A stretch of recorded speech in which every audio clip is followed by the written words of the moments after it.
United states में trains कम क्यों हैं? Why there are less trains in USA? नमस्कार दोस्तों, अनसुनी कहानी की एक और जानकारीपूर्ण और रोचक वीडियो में आपका स्वागत है।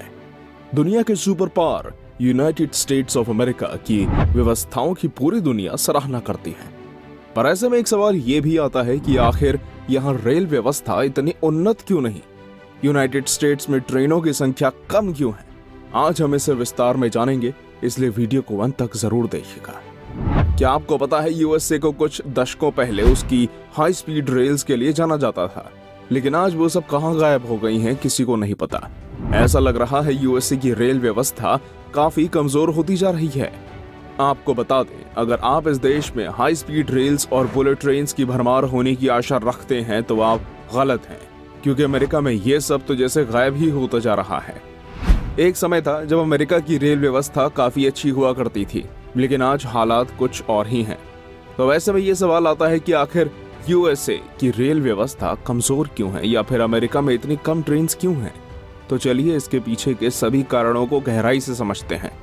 आपको ये तो पता चल ही गया होगा कि अमेरिका की रेल व्यवस्था अब अच्छी नहीं रही है, तो चलिए पहले यही जान लेते हैं कि इसके पीछे कारण क्या है और वो भी क्यों मौजूद है। आप यूनाइटेड स्टेट्स ऑफ अमेरिका में असली हाई स्पीड ट्रेन्स की कल्पना तो कर सकते हैं, लेकिन वो आपको उत्तर पूर्वी भाग में देखने को नहीं मिलेंगी। अब ऐसा क्यों है वो भी जान लेते हैं। दरअसल इसके पीछे का कारण है एमट्रैक में खराब रेल व्यवस्था।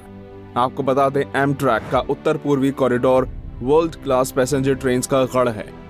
साथ ही साथ ये ट्रेन्स से सफर करने के मामले में काफी प्रसिद्ध भी है। वॉशिंगटन डीसी से बॉस्टन की स्ट्रेट लाइन में भी कई शहरों के स्टेशन से इसे होकर गुजरना पड़ता है, और ये दिखाता है कि ऐसे में ट्रेन्स काफी एफिशिएंट होनी चाहिए। लेकिन यूएस की रेल्स को देखकर ऐसा लगता नहीं है। इस रूट के पैटर्न में कई बदलाव हुए हैं, लेकिन दुर्भाग्यवश यहाँ 21वीं सदी की रेलगाड़ियां नहीं पहुंच पाई हैं। अब यहाँ से हमें एक और बात ये भी पता चलती है कि अमेरिका में कम रेलगाड़ियां होने का एक कारण ये भी है कि नॉर्थ ईस्ट काफी फैला हुआ है और ज्यादातर शहरों से जुड़ाव रखता है। आपको बता दें, ऐसा नहीं है कि यूनाइटेड स्टेट्स ऑफ अमेरिका ने इस पर कोई कदम नहीं उठाया, बल्कि एमट्रैक का $117 बिलियन का प्रपोजल है, जिसमें ट्रेन्स को ट्रू हाई स्पीड रेल्स में बदला जाना है। यहाँ पहले से ही चल रही ट्रेन्स बहुत अच्छा प्रॉफिट कमा रही हैं, और इनके रेल नेटवर्क सिस्टम के कारण इन्हें कम से कम रेलगाड़ियां चलानी पड़ रही हैं। वहीं इसी का दूसरा पहलू ये है कि अगर आप उत्तर पूर्वी कॉरिडोर की पहुंच के बाहर जाते हैं तो वहाँ रेलगाड़ियां बहुत ही समस्या देती हैं। इसका कारण केवल दुनिया में मौजूद उन्नत टेक्नोलॉजी का प्रयोग ना करना और दुनिया में सबसे बेहतर ना होना ही नहीं, बल्कि इसके अन्य कारण भी हैं। चलिए उदाहरण के लिए, अगर आप वॉशिंगटन डीसी से 250 मील दूर पिट्सबर्ग जाना चाहेंगे तो आपके पास जो विकल्प होंगे वो कुछ इस प्रकार हैं।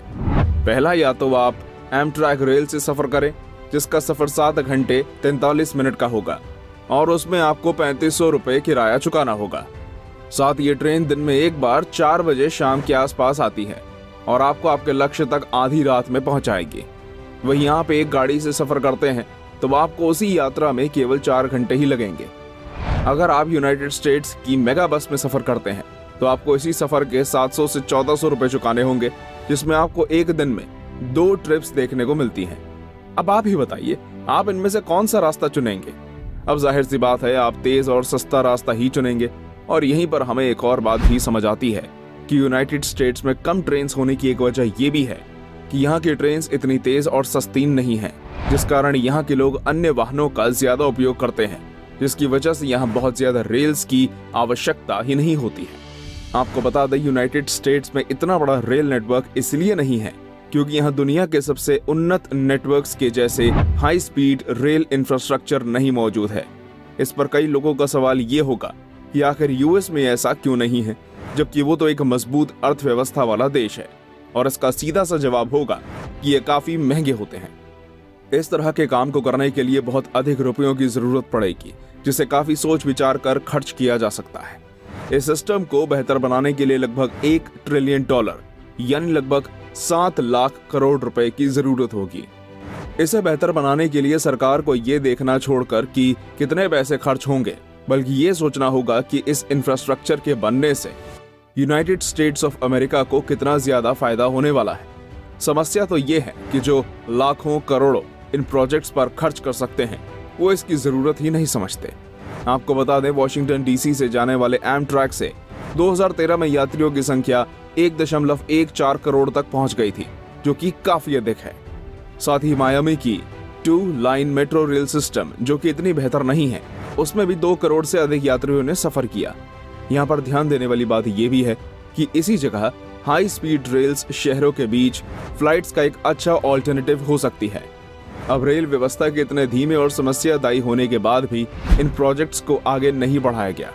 साथ ही इसमें आम जनता का कोई बड़ा योगदान नहीं है। उन्हें अपना कुछ अलग ही साधन ढूंढना होता है और वो ट्रेन के ऑल्टरनेटिव्स पर टिके हुए हैं। अब कई कारण जो ये साबित करते हैं कि यूनाइटेड स्टेट्स के लिए हाई स्पीड रेल्स का सिस्टम अच्छा नहीं है, जो कि यहाँ ट्रेन के कम होने का एक बड़ा कारण है।